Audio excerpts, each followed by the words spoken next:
Let's start. Elsa, the floor is yours to introduce yourself and to proceed. So, good morning. Hi. Thanks to Domenico for the invitation, and thanks to all the team for the great work of your beautiful program. I'm very happy to be here, and I'd like to talk with you and not only talk to you. So I'd like to ask you to write in chapter if you want. Well, gospel means good news. It's good news that the Lord has created we all. Jesus reminded us how good creation is, how deep the love of the Father, Mother, who still gives life to everybody and everything. A famous spiritual sings, he's got the whole world in his hands. Wind and rain, little babies, and you and me, sisters, and you and me, brother. And the book of nature tells us about the glory of God. It's the first book for our faith. So creation is good news for us. But are we human beings good news for nature? Do we spread the good news of love, or do we destroy what the Lord has created? How can our witness be reliable when we confess the God of life while building society of death? This is a crucial question for ecumenism for 30 years now. Ecumenism is a vision of unity among diversities in Christian churches. In 1990, in Seoul, South Korea, took place the first World Convocation on Justice, Peace, and Integrity of Creation by the World Council of Churches. In 2013, the 10th General Assembly of the World Council of Churches was celebrated in Busan, back to Korea, and the title was God of Life, Lead Us to Justice and Peace. I would like you to listen to this beautiful hymn containing the invocation of the title.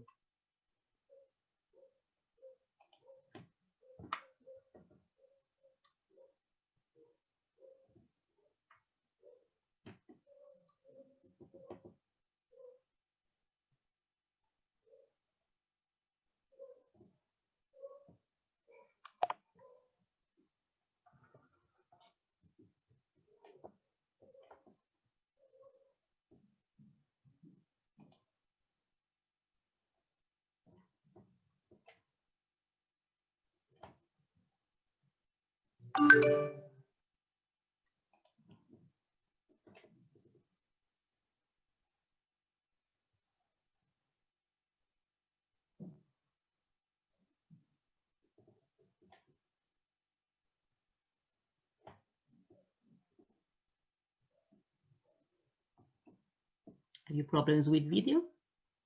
Yes, we cannot see your video shared.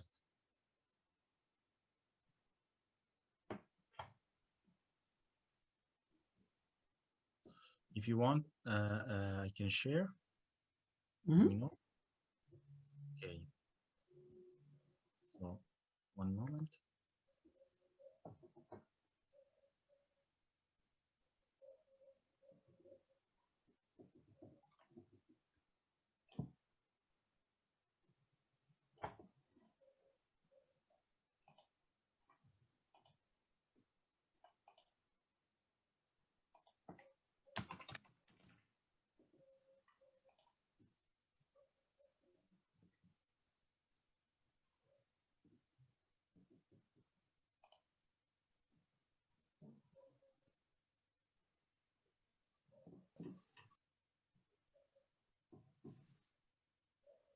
Let me the right place. No sinners in the congregation. 12:40.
So from the Busan assembly onwards, Christians are invited to make a pilgrimage towards justice and peace.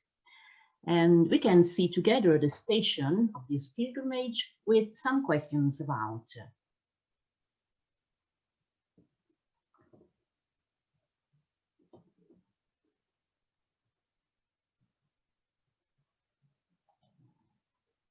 Okay. So station 1 is about Christian unity. And there are questions such as, what are some ways in which the lack of Christian unity is apparent in your community? How are Christians divided from one another? How does this affect their witness to the gospel and their working together in the community? Second station has to do with witness. Who tends to be at the margins in your church and or community because of their race or ethnicity, class, age, gender, or other condition? What are their priorities for the well-being of all? How does this affect the mission priorities of your church? Station 3, living with people of other faiths. How are people of other faiths received in your community? What suspicions or obstacles do they experience? Are there ways you have cooperated with people of other faiths on issues or projects in your community? What have you learned from this? On what common concerns made you collaborate in the future? And then Station 4 is very important for us, working for God's justice. And perhaps if you have some ideas, you can write an answer in chat if you want, or take the floor. So Station 4, working for God's justice. What realities of poverty, excessive wealth, and environmental damage do you see in your own community? Do we believe that the power of the Holy Spirit actually is active in and through us, so that we might play a part in transforming these injustices? And also Station 5, about praying for God's peace. What does praying bring us into solidarity with others who are suffering and distant from us? Do we really want God to take us there? How might this transform how we see and relate to the conflicts in the world today? And the last station, it's also most important, transformative spirituality for discipleship. How might the church practices such as music sung, word proclaimed, and sacraments celebrated form people to challenge injustice and thus become subversive of injustices present in your own and other settings? So let's see if you have answered. What biblical passages come to mind when you think? Okay, you only reported the questions, but there are no answers. Feel free also to answer to the question that was put in the chat, also during the Elza speech, on eventually if you want to take the floor one.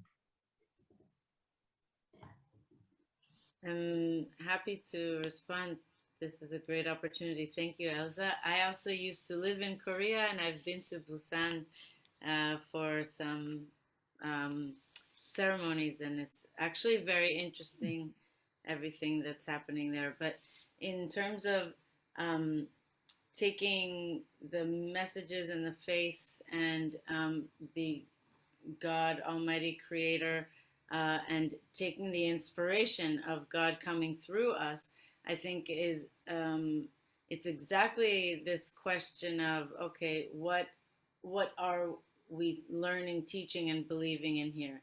And in Christianity, as an example, with the 10 Commandments, I mean, there's good discipline in that. There is how to live more harmoniously together in that. And the example you said of the singers being, what is the word you said? that the singers have the whole world in their hands. I mean, when we pray, almost always, or so many times, it's through song, through melody, and then we have the book in our hand that might guide us, and just thinking of having the attention of the whole world when you sing, and when we sing in prayer and in blessing. And I think the intention, the focus, the meditation in it, the envisioning what this means, what God must mean coming through us, and what we can do to be a vessel for the justice God intended, is bringing back the responsibility to us, and not only putting it outwards to another being. And then because we are also many in a faith, then it's about the individual, and then together what we do. So I think in terms of what biblical passages come to mind, I think it might be, things that are beyond what we might believe to be possible. Like right now, many people don't feel it's possible. How are we going to do this? But how many times were we,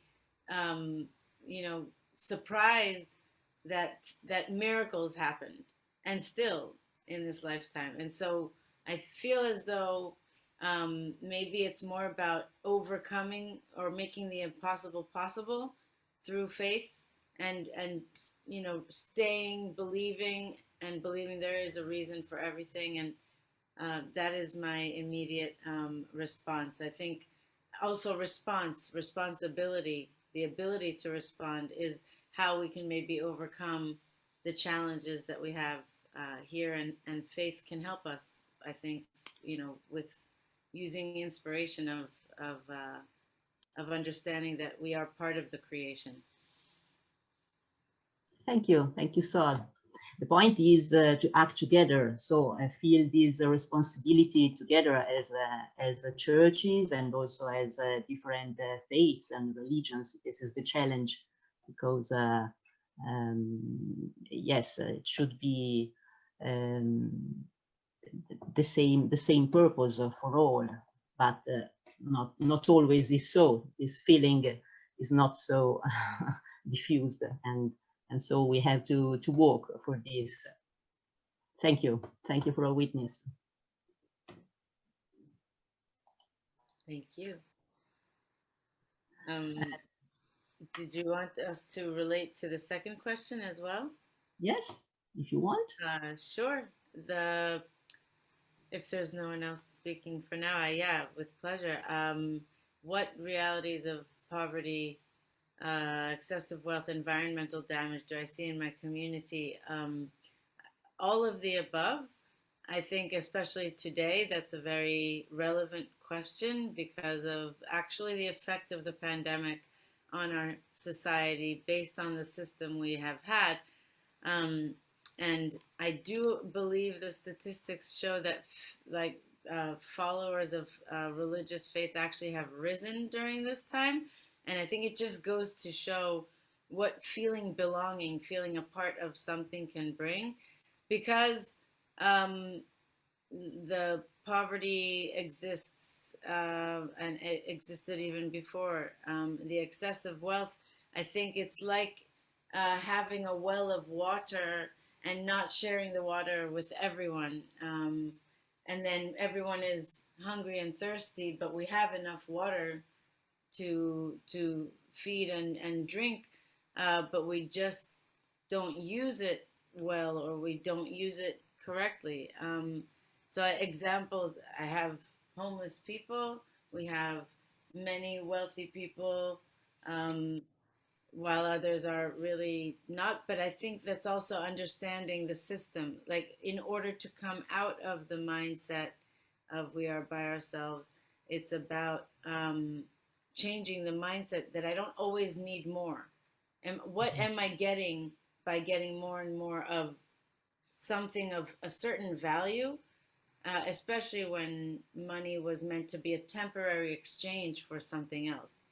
So when it's just staying there, it's the value is not actually being brought to its full potential and purpose, perhaps. And us as creators or destroyers of the reality, I think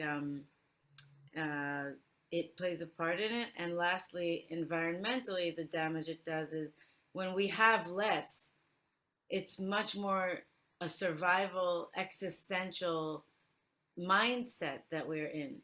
So perhaps, or is it something that makes it harder for us rather than easier for us to open our minds and think of how our behaviors affect the environment when the system has taught us to rely on the system, but the system is not dependable for us anymore.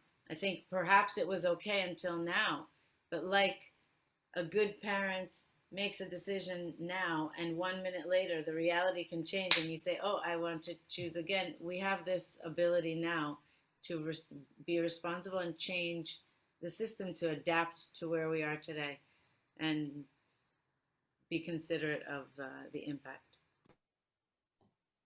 So, thank you, Sol. Thank you very much. So, in May 2019 in Oslo, the conference on churches' contribution to a sustainable society, organized jointly by the Church of Norway and European Christian Environmental Network, ECEN, took place. European Green Capital 2019 was Oslo. That's the reason. Participants from 11 countries had the opportunity to learn how churches can be agents of change for a more sustainable society, to respond to the Paris Climate Agreement and the UN Sustainable Development Goals. But not only churches, also other faiths together wrote a document that's perhaps an answer to question of Giancarlo Telloli about religions and their emphasizing teaching of peace and love, but not only leaders. We have a document who, that comes from BASIS, an interfaith youth collaboration on climate justice. We can perhaps okay. So it's very interesting because I don't know if we have time to read something, Domenico, or not. Maybe we can leave the link. It's late, okay. Yeah. It's interesting because there are commitments of young people from different churches and also different religions. And perhaps it can help us also to take a commitment, and we can write this or think and then try and act that in our lives. And so it's late. Let's end with an hymn. It's a famous evangelical hymn of the 19th century. Perhaps Sol knows that, Abide With Me, but a Christian Dutch band rewrote this hymn as a declaration of Christian commitment to a just society. God transform, revive, and heal society through our actions. And Merry Christmas.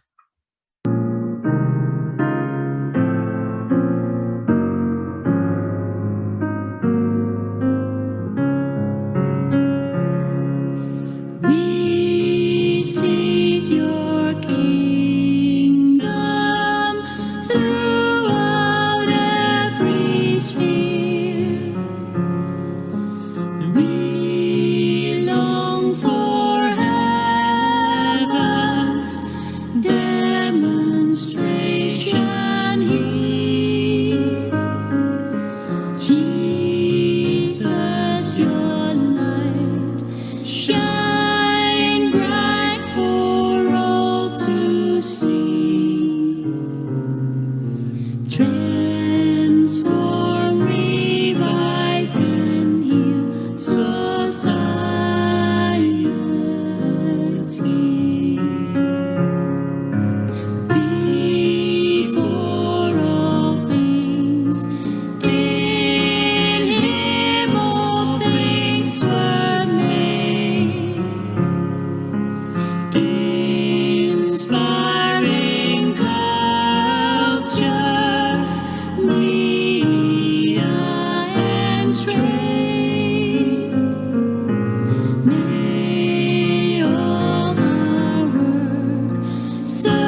when we have not engaged,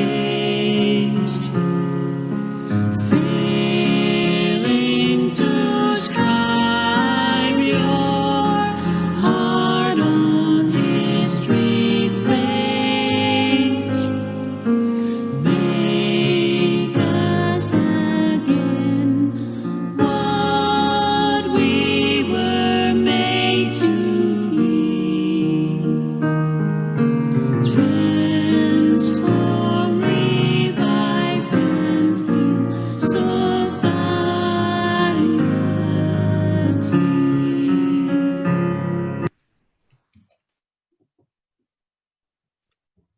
Okay, thank you, Elsa.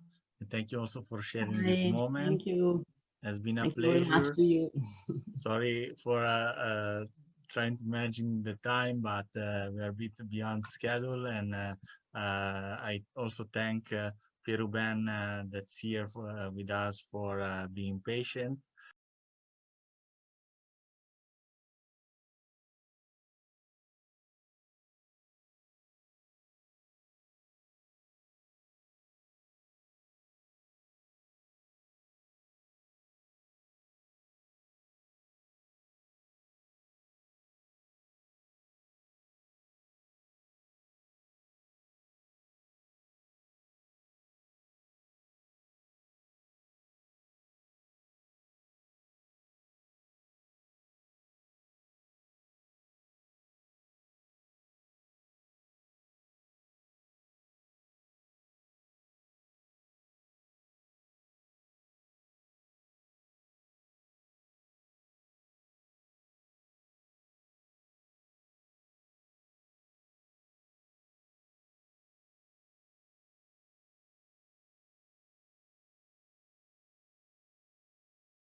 Ciao, buongiorno, Maria Grazia.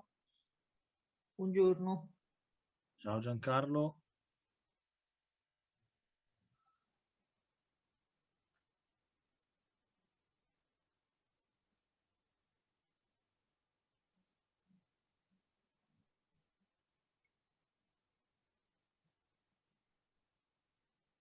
Aspettiamo l'ospite di adesso. Adesso, Maria Grazia, in realtà ti chiederei dopo di ingaggiare se vuoi il dibattito, nel senso adesso c'è una speech di un ragazzo che si occupa di Just Transition e ti avevo invitato appunto come osservatore, poi dopo ci sarà la talk con Greenpeace. Ok. Ah, ok.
Vediamo.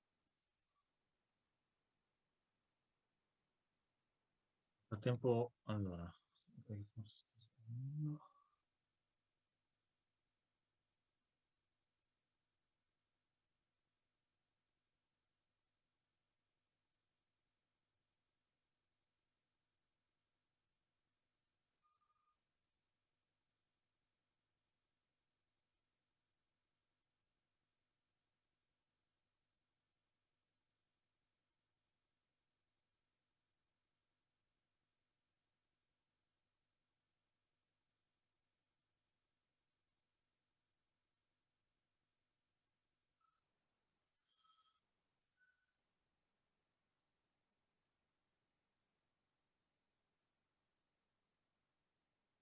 Eccoci, Ciao Stefania, ci benvenuta. risiamo. Eccoci, stiamo aspettando adesso lo speaker, il ragazzo che deve parlare all'inizio. Ok, Vediamo. Nel frattempo, beh, non so se sì, vi siete già conosciuti in realtà a Roma. sì, Con noi c'è Maria sì. Grazia Midulla. Grazie. Allora, vediamo.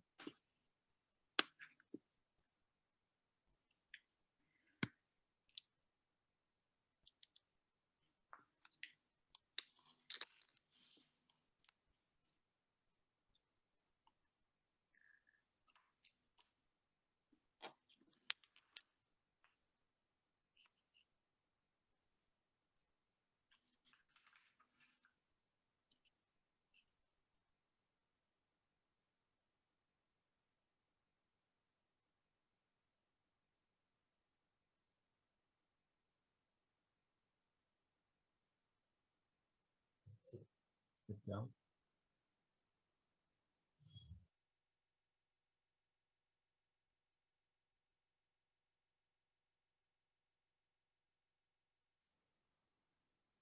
Nel frattempo qualche ragguaglio per la sessione dopo, che sarà con Greenpeace per Maria Grazia. Sarete tu e Luca Iacoboni, perché avevo invitato anche Katiuscia Eroe, ma non può venire, quindi il tema sarà appunto i sussidi ambientalmente dannosi. Faremo la talk in English, vi farò 3 domande giusto per ingaggiare la discussione, lasciandovi uno spazio all'inizio per un intervento di un po' più lungo, possiamo fare anche 7 minuti per ciascuno. Dopodiché, dopo i 7 minuti e le 2 domande che vi faccio, lasciamo il dibattito. Ok. Adesso aspettiamo, appunto, questo slot ci doveva essere un ragazzo di Yango in realtà che aveva chiesto di parlare, però vediamo un attimo se...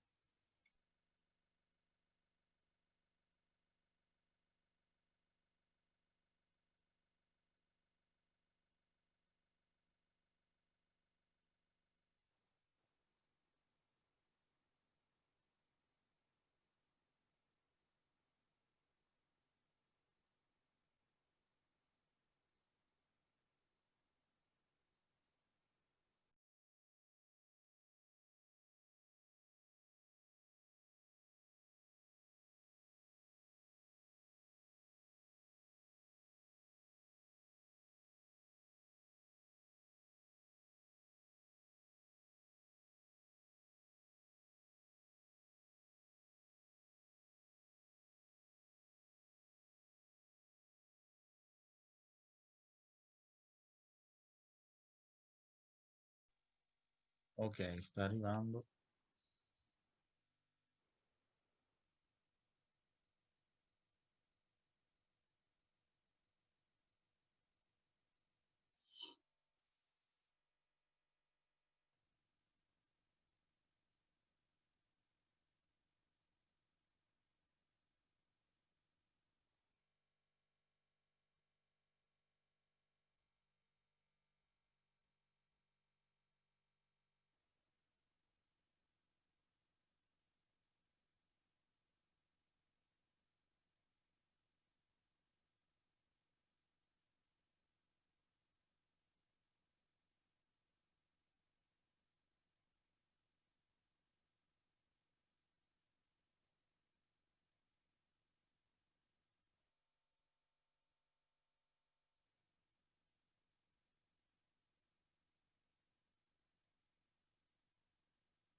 Ok.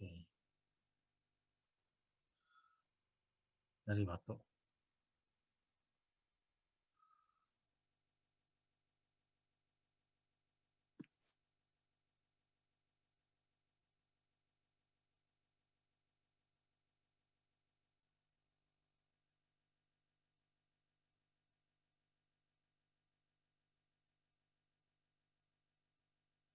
Hello?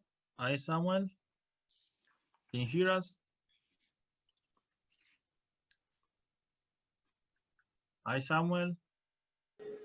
It's good to be here, please. Yes.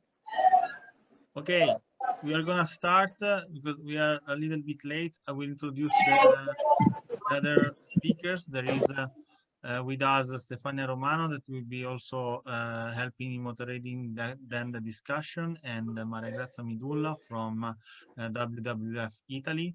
So if you want to proceed with your speak about just transition, so you can go ahead. Okay. All right. Thank you very much for the opportunity to speak here.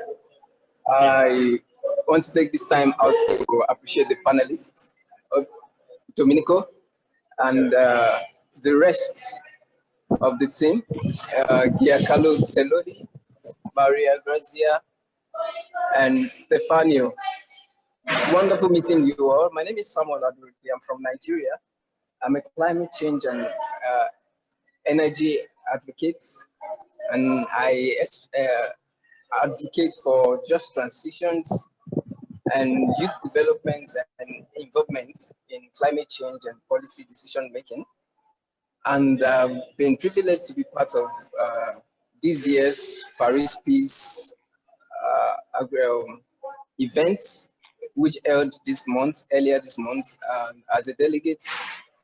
So speaking on energy mainstreaming and then ending speculative finance of of climate and green innovations, and also working on how to strategically implement the Paris agreements and then the Green Deals. We understand that there are different focal points and there are different objects of the Paris agreements, and the items that are focusing on the finance, on the adaptation and the mitigation approach of climate change requires that most people, most governments be up and doing and should take responsibility in financing more sustainable and just transitions from fossil fuels. And in this way, the importance of youth engagement and collaborative work in developing these action plans, either for governments or for multinationals that are in the finance, in the sectors like oil, for instance, oil and gas, needs a lot of coordination and a lot of partnerships that should actually monitor and observe how true they are to the transition agreements. For instance, even more money actually, or more finances that are focused on financing fossil fuels can be diverted into clean energy, as we are seeing in some other organizations in some other countries, mostly developed countries across the globe. If such can be replicated in all underdeveloping or developing nations, I think the transition will be faster and more transparent. So it is imperative then that we all come together and place an action like we did at the Financing Commons Summit in the build-up to the COP16, such as these events we are having now. We can always gather policymakers, decision makers, influencers of decisions and policy on the table to discuss the best way and the strategic ways to push this forward. And this also allows for non-governmental organizations, civil society organization engagement, and youth participation in pushing forward the petitions to the COP presidency and to presidents and leaders of nations, ministries, and agencies that are saddled with the responsibility of energy transition. For instance, in Nigeria, we still have a little more to achieve in the energy transition. And when we're talking about energy transition, it's not financing projects that are just particular to using solar to light up lanterns and all that. We should talk about areas like clean cooking industry. We should talk into areas like transportation, which actually we see as the major sectors or major industries that contribute to the global warming and carbon combustions. So there should be also ways of investing and divesting into sectors like agriculture for climate change mitigation or adaptation in whatever way, using energy to power sustainable development in a more feasible and sustainable way. So I think at this stage, we just need to go beyond calling on beyond chasing shadows and into making strong decisions at this point. And towards the COP26, which is scheduled for next year, 2021, I think we have a long way to go in coming together, because 2021 is just by the way, and we need to come together and put forward some initiatives and make some really loud noise out there to organizations, to governments, in our local societies, gather together civil society organizations that are partaking and that are true to and are committed to the transition state of energy globally. So at this point too, I want to advise that if we can, on our own way, help to take initiatives such as education and awareness, primarily to young people, to them seeing that the future that is being affected is due to climate change, and that young people constitutes a large number of every economy and the population. So to say, like 60% of the generation can still be considered as young, ranging between, according to the African Youth Charter, they range between 15 and 35 years, while according to the Global Charter, they range between 15 and 30, or 18 and 30. So youth should actually, we should actually help to develop the capacities of youth in learning about alternatives to fossil. And then they should also start taking initiatives that can actually help them to scale solutions like innovations and their ideas and make it work, and also financing those initiatives. And in those little micro scales, those initiatives that are being financed can actually find expressions into the carbon footprints that are being set by countries and nationals. So on this table, there would be decision makers like ministers, as we all have. We can have organizations like National Renewable Energy Labs. We can have IRENA and international energy agencies and major organizations globally that are championing the cause of energy transition. We can have them to come speak. We can have top policy makers to come sit together and make decisions for the young people. And while making decisions for the young people, we cannot leave the young people out of the decision-making process. Rather, we should bring them to the table and make them more inclusive and participatory in taking actions and decisions. And we should actually see a way of making investors and all these organizations, like we have already the IRENA and the European Youth Network, are doing a lot in the SDG7 youth constituency, where I've been opportune to showcase my initiatives and my organization's initiatives. We have a lot of young people that are being trained by organizations, international energy organizations like the REN 21, IRENA, and the lots of them. So we can have more civil society participation. We can have more engagement on financing youth initiatives, on educating youth and making them go into deep research and development on energy issues. And this is a way of being just to ourselves. This is a way of being fair to the youth and being fair to the future generation of the youth.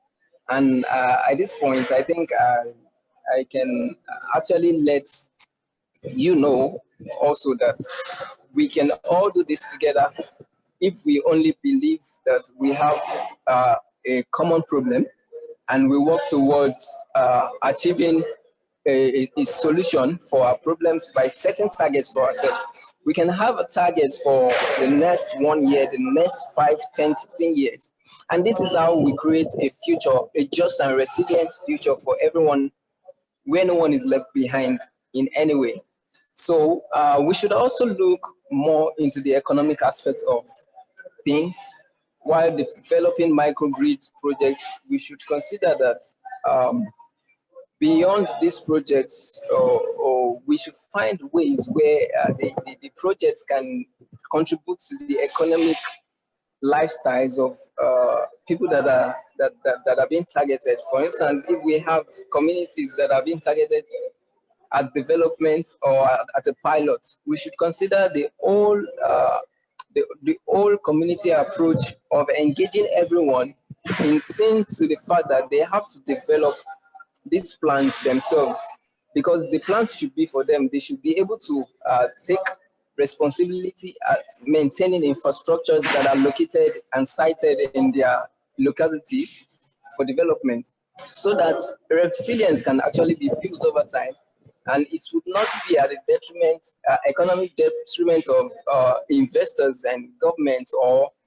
personal organizations that are coming up with such projects in their community.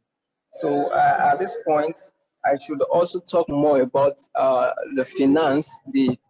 Like recently, the European Green Deal that is being set out, we should actually push more to let there be a transparency in the process of financing clean energy and the other instruments that are entailed in the just transition measures. So at this point, I would like to drop my points. Where I am right now is actually very noisy. So I would like to drop my point and let the moderator take over. Thank you very much. Thank you, Samuel. Thank you also for your insights and your points. And I want, before giving the floor to the audience and maybe to engage a brief discussion, I want to ask to you if you want to share with us your experience. You are the founder of Innovea. This is also an example of concrete activation of youth also towards a transition that you said that need to be just and need to foster also the fact that no one need to be left behind. So maybe if you want to tell more about your experience on that. Yeah, thank you very much. As a youth and as an individual who is passionate about development and advancement, and I had background in the areas of science and technology as a physicist, electronics, and graduates with background in renewable energy, in artificial intelligence, solutions, environment physics, where I carried out most of my research. I've always tried to build a career around the environment, technology, innovation, and most importantly, the youth. So this has been my motivation at getting exposed to events that actually has helped me in developing personally and taking up initiatives for myself and the community at large. Saw me characterizing ionizing radiations from waste, and we saw that the volume of waste generated in globally actually can actually power uh, the entire global energy deficit. In what sense? If we choose to domesticate our waste through biomass, biogas, we can actually see that there's going to be a circular economy model that can be built in developing waste and turning it into usable energy.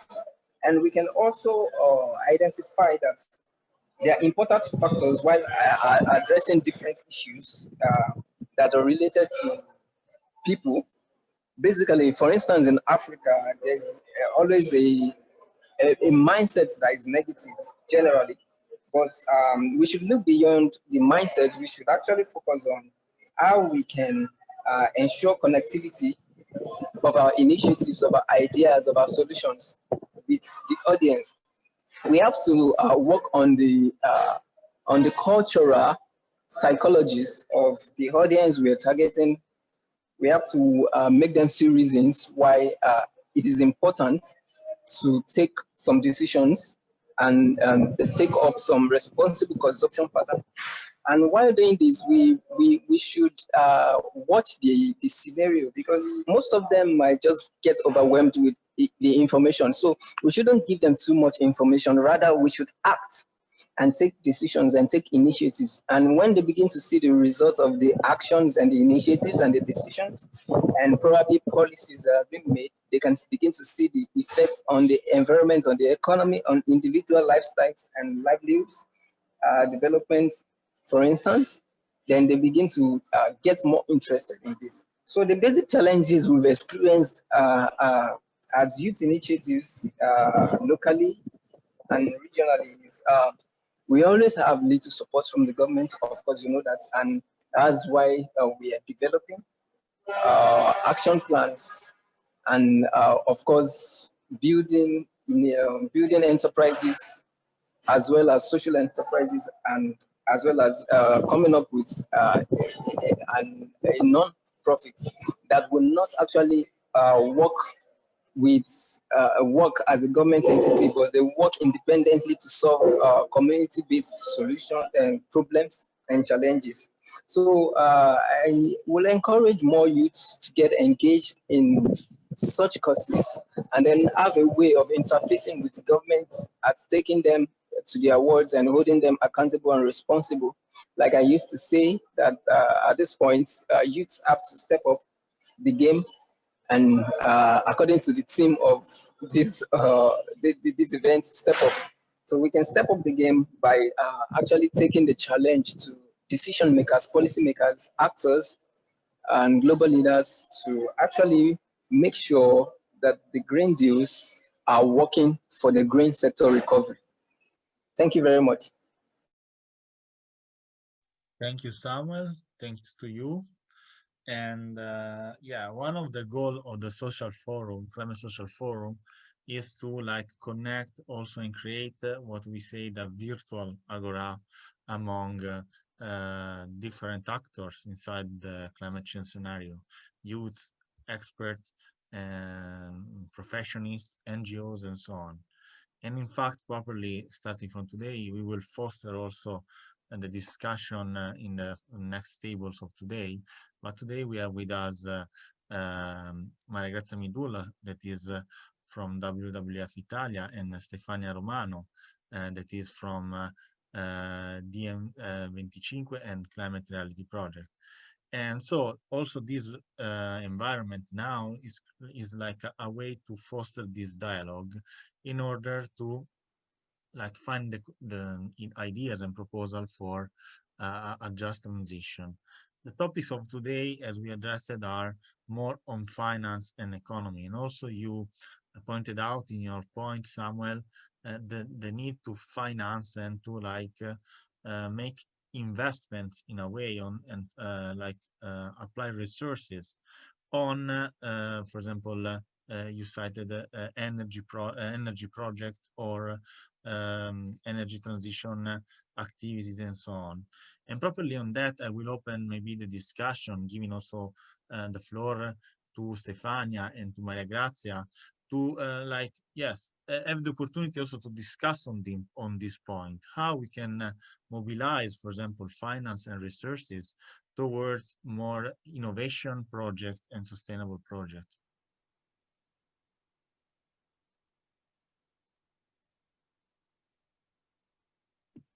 I don't know whether Maria Grazia, you want to just talk fast. I would be very happy if you want to give an overview and then I just follow. You let me know, or I can give some hints.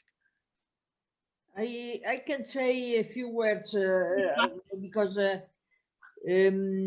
was supposed to be in another discussion, and I felt myself in this one. But it's interesting, and I'm always happy to know somebody from other countries, especially from Africa.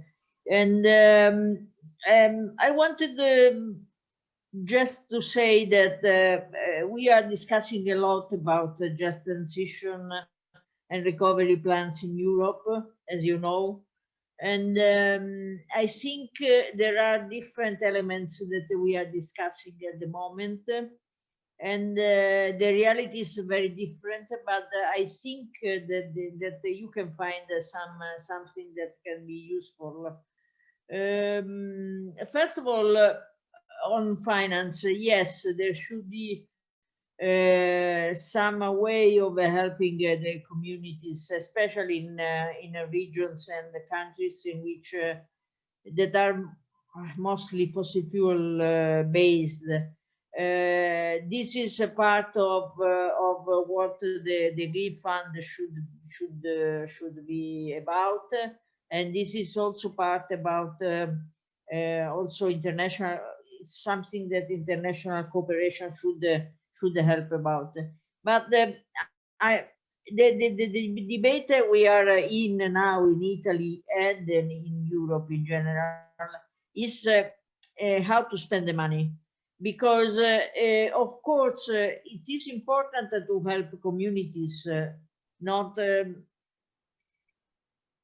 better directly fuel the initiatives from communities, but at the same time it's important to have a framework in which these projects happen, in order to be sure that the money are not spent for spot initiative on one issue or another, but they are spent in order to create an environment, to create a system for the transformation, for the transition. This is the first issue. The second issue is of course that in some communities fossil fuels are important also because they employ people from the communities, and it is very important that the government should assure them an environment in which there could be possible for people to go from a job to another job, or at least to have a social insurance or some provision in order not to suffer too much. That's important, and I think for doing that, it's very important that there is a plan, there is a strategy, there is a vision. That's exactly what we are saying to Italy, to the government of Italy, and I think that's exactly what you could be asking from your government as a youth and as constituencies. But last but not least, I think that the initiatives from the bottom-up initiatives from communities are a key, it's very important that you see the transformation that is taking place, not as something that is happening in one field or another, in transportation and not in energy, and not in energy efficiency in buildings and so on, because this transformation is taking place on all sectors, in all sectors, and that's important. It's also very important that communities can bring in their culture, because sometimes the culture is a way of pursuing the objective, the goals, in a way that the market is not able to decide and understand. It's important so that all this transformation is done involving people, not on top of people, not on top of communities. That's something important for people in Nigeria, as it is for people in every other country. Over. Thank you very much, Maria Grazia, for your point of view. And I want to ask also to Stefania, giving her the floor. Maria Grazia addressed more the necessity of finding how to spend in a right way the money. And to you, I want to ask how to avoid to spend bad the money. So that's the I'm very much afraid that the national resilience and recovery plans are not going to be using the money properly, and that's, I think, a real danger for just for us Italians, but also, you know, just as for us as European citizens. And this is something that we have been discussing. We have had a very interesting discussion with Yanis Varoufakis on the 9th of October on the Green New Deal and the key messages. And Lorenzo Fioramonti was there, the former Minister of Education, and he was very blunt about that. We have to be very careful how we're going to be using the money, because most of this money are loans and we have to give them back. And we know that somehow our bureaucracy in Italy is very cumbersome, and also the number of the projects that we're going to be submitting are just not necessarily focused on industry and social requalification, rather on ordinary maintenance. So we have to be very careful, because I think that the clock is ticking, and it's really time to take action. And when we talk about financing, I was listening very interestingly to Samuel talking about his experience in Africa, and he was mentioning some agencies like IRENA. I was working with them very much when I used to work for the Italian Minister of the Environment. I was seconded to international organizations, and we have run a number of activities. So it was just saying, just highlighting the fact that we have to be co-creating action. And I like very much when he also said we have to be pushing more investments from the European Union, because they're doing a lot, but not necessarily enough, not necessarily they're up to the expectations. And Maria Grazia was saying very clearly that not only we have to be careful on how the money is spent, but also we have to be relying on international cooperation and on communities. Now, there is a point that I think it's core to the problem. We really have to be looking at the core of the problem. And the core of the problem is somehow the financial system. And we know that I mean, when we talk about the financial system, we talk about banks. Now, in 2019, the world's largest banks invested more than $2.36 trillion in sectors that governments and scientists agree are the primary drivers of biodiversity destruction. Now, banks play a key role in the financial system that somehow free rides on biodiversity. We have to say that bluntly. We are in the midst of a mass extinction event, which is termed as Anthropocene extinction, and that's the first of its kind that has been caused by humans. So humans have impacted nearly every corner of the planet, and scientists are saying it clearly. They're warning about biological annihilation. Now, the focus has always been put on governments and companies. They have been held as liable, but we have to be looking at the actors of the finance sectors, because they have largely eluded and evaded scrutiny. Now, why does it matter? It does matter because they are financing those activities that somehow cause biodiversity loss. Our human life, our survival depends on nature, and COVID-19 has shown it very clearly. I mean, nature underpins our health, our societies, our economies, and if we just radically alter nature, then we create the conditions in which pandemics emerge. So it's not that the environmental destruction is an unfortunate byproduct of economic developments. It's the other way around. It's just quite the reverse. So our abusive relationship with nature is contributing to a hole in the economy of $8 trillion, rising unemployment, social inequality. So somehow half of the world's GDP is in debt to nature, in the services that nature provides for activities that somehow, from which human beings are benefiting and are directly causing biodiversity loss, like fishing, mining, and the supply chain from retail or processing to trade commodities and construction. Now, there is a number of banks that somehow are liable, that are just the largest exposure to biodiversity risk, and they are in the US, they are in Europe, they are in China, they are in Japan. That they are responsible for 32% of their loans to infrastructures, 25% with metal and mineral mining, and the further 20% with fossil fuels. So it's to prevent extinction.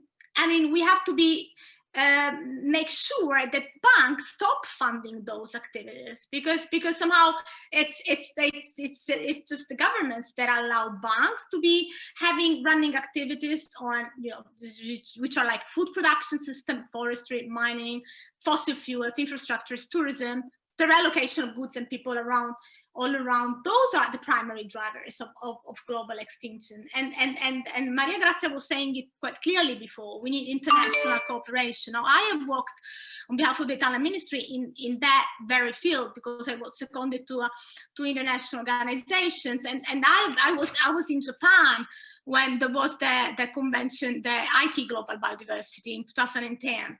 But none of the targets have been met. Just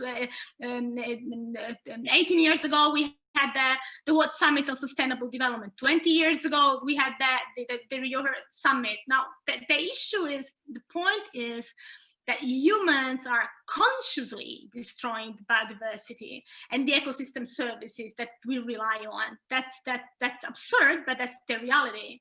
So clearly, current policies and conservation efforts are insufficient to protect our environment and sustainably make a sustainable use of nature. So what we really need is a transformative change all across economic, social, political, and technological segments. But the economic actors are like major, and they have to be rewriting the rules with responsibility and coming up with a new cultural somehow setup. So this is major, and this is something that somehow, I mean, has to be pointed out. We have to be. It's time for changing, reorganizing the system that we have, that has been producing this. I mean, pollution, climate change, and then the negative effects that we are experiencing, like COVID-19. Thank you, Stefania, and thank you all for your insight. Now I will open the floor for also the participants if they have some question or they want to intervene into the discussion. Even if the speakers want to reply also to the current statements. And also, I just remember one very important thing. I mentioned about the Climate Social Forum, and one also of the goals of the Climate Social Forum is to foster discussion in order to propose ideas and like stimulate the dialogue on that. And for this, we have created these documents, these track documents, one of each of the main tracks that we call the climate action paths that we are addressing. So feel free to fill in your inputs and insight inside the documents. They are briefly structured with the 3 guiding questions that are the ones of the Talanoa dialogue. So where we are, the state of art of the problem, where do we want to go? So which are the goals to go beyond the problems, and how do we get there? So methodology and strategy, both for the local, national, and global level. So Giancarlo, you can open the microphone and also speak. So please go ahead. Yes, thank you. I've just sent a question. I read the question. There would be a need for reliable political partners in the institutions to ensure proper use of resources. This is the most important question, how to face this challenge. Okay. Who wants to take the floor? We can make a round of intervention on that. Can I start? Go ahead. Okay. I will just give you my own experience, because I have worked for the Italian Ministry of the Environment for a long time, and I've seen setting up very many policies, frameworks, conventions all across and all around. So there is a lot of responsibility which has to do with the political setup and approach of the situation. But I was in Rio +20 in 2012, and I was listening to one of the major, I would say,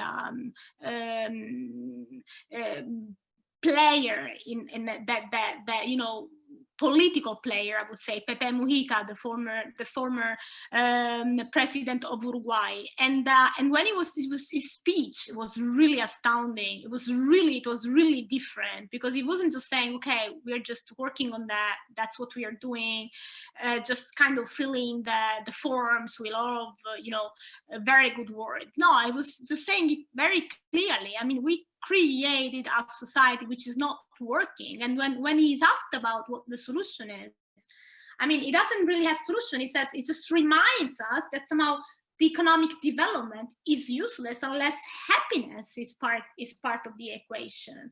So we're just pushing for economic development, forgetting that somehow we are happy when we have sound human relations. So the problem is political, but first of all, the problem comes from us. I mean, we really have to change the way how we have set up the societies. It's very simple, but it cannot be GDP, that will solve our problem. It's not technology that is going to be solving our problem. It's just us. I mean, we are consciously destroying the environment, so it has to come from us. But each of us, so it's politicians, it's bankers, it's artists, it's indigenous communities, it's poets, it's it has to be coordination, but we really have to change the approach, the mindset, the cultural, societal patterns. That's pivotal. Thank you. Thank you, Stefania. Also take the chance, if the other speaker want to make their statement. Samuel, if you want to add something.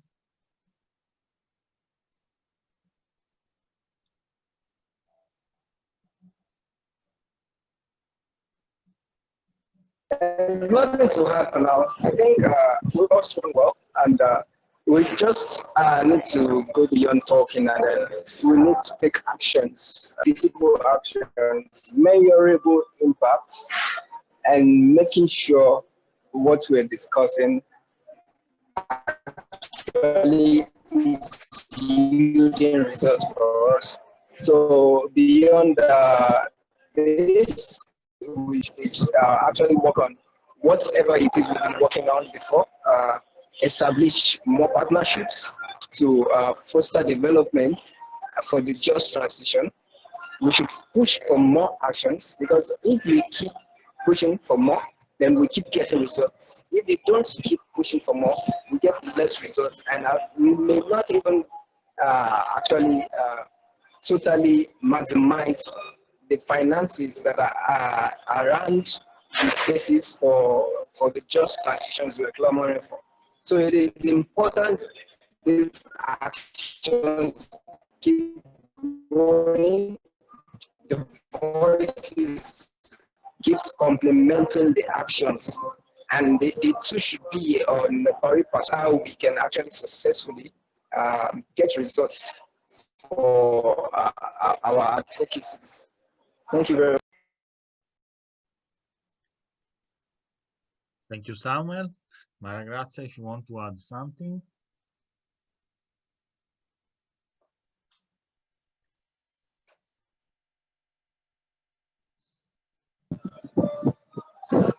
Sorry, did you hear what I said? Okay. I'm sorry, but I cannot hear very well, so I couldn't hear what Samuel said. So go ahead. Please let me just make this remark again.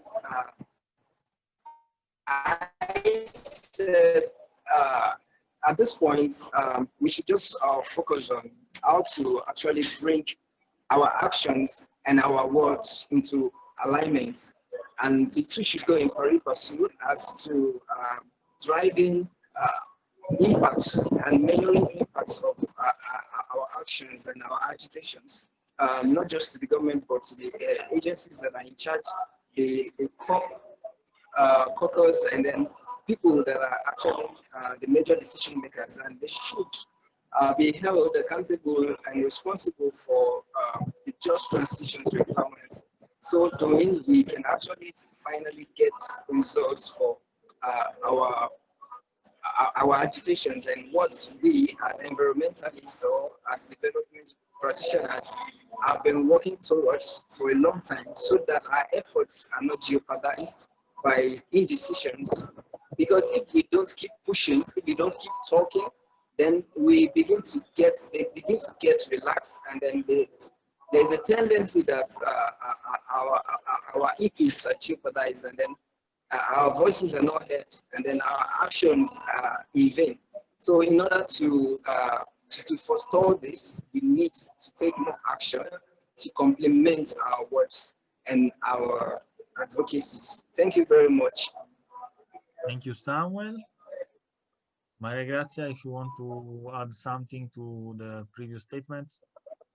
Yeah, it's difficult for me to come in because I really cannot get what Samuel is saying. There is a big noise. I don't know if I'm the only one who gets No, it. it's a background noise, Maria Grazia, it's true. A lot of background noise. Yeah, but anyway, I see that somebody is saying about the political partners. I think that's an issue in every country, and that's for sure. And that's where the civil society comes in, Samuel. I think that's precisely the role of civil society as a whole. So I mean, also it's. I think that the civil society globally can reinforce the action of civil society locally. That's also important.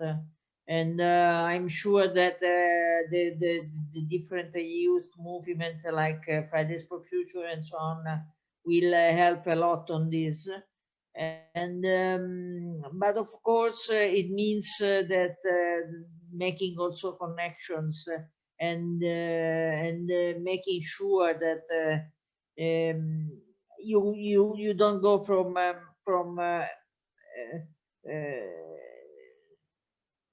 unreliable partners or officials or systems to other unreliable people. That's for sure. Sometimes that's particularly difficult, and I remember a lot of negotiations about this issue, because sometimes what happens in the negotiation is that a sort of a patronizing attitude from the Western institutions, and that's something that cannot help civil society locally. So it's an issue that should be dealt primarily by local communities and civil societies, and then also with the help of the global civil constituencies and or even institutions. But if the local communities are not active, there is no hope for solving the problem at all. Thank you, Maria Grazia, and thank you for all the speakers. Now we are finished our time for this session, and we are starting the other session also with Maria Grazia. We'll reach also Luca Jacoboni of Greenpeace, and the topic will be how to avoid environmental harmful subsidies and stop them.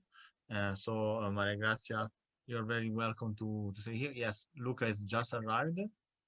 And thank you very much for this session. I will stop for 1 second the live session, and we will go live suddenly with the next round. Parallelly, there will be another session on Article 6, where there is also Samuel as a panelist. So I invite Samuel to join the other room.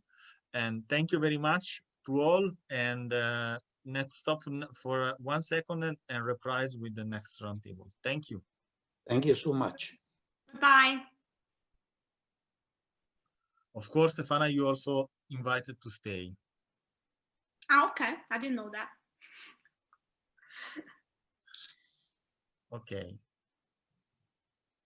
So, ora stop un secondo.